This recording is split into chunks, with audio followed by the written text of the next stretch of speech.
Let it be a Nick and Jane, and let it be a Mr. Smith, a banker of Nick and Jane. They both keep their money in his bank.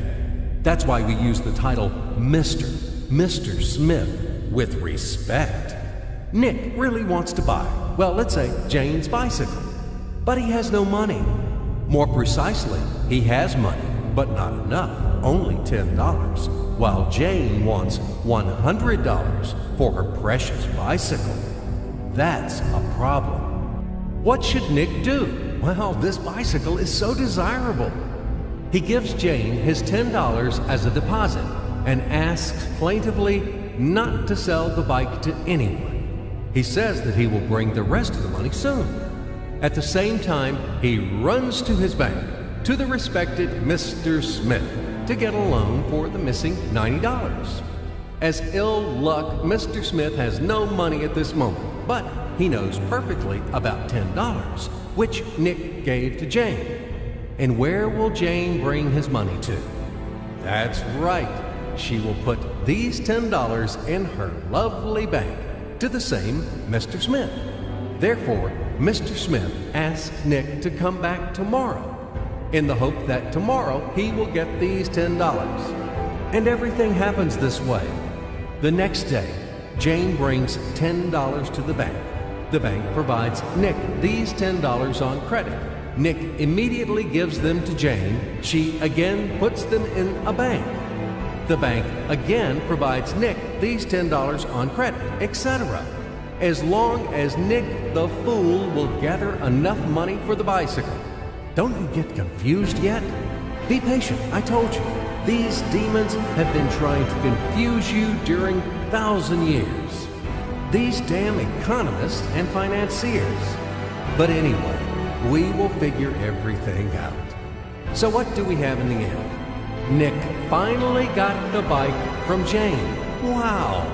But at the same time, Nick owes $90 to the bank, Mr. Smith.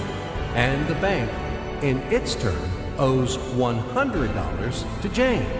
In other words, those $10, which existed initially, have magically turned into $200, $190 of debts plus real $10. But these $10 would also turn into $1,000, even in a million or a billion, if Nick would make a more expensive purchase. In this case, our $10 would make the increasing number of its cycles, circuits from hands to hands. That's it. So, what happens in today's world? SOS! It appears that banks also make money out of thin air and multiply them. Not only Fed can produce money, but banks either.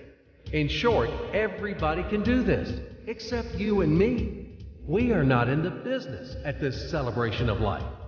I would like to print or draw some money as well. In fact, these banks multiply money without any control. And we're still wondering why the banker lives better. What are naive fools are we? Now it is clear why. The one who produces the money, of course, lives better. But this is not enough. From this moment, poor Nick will never be able to repay his debts owed to the bank, no matter how hard he would work. Silly Nick doesn't know it yet, that he's in slavery to the bank, in credit bondage forever, because those $90 which he owes to Mr. Smith do not exist in nature at all. Sly Mr. Smith made his money out of nothing. He created them out of thin air, just one click. And $10 turned into $200. Yes, but you can object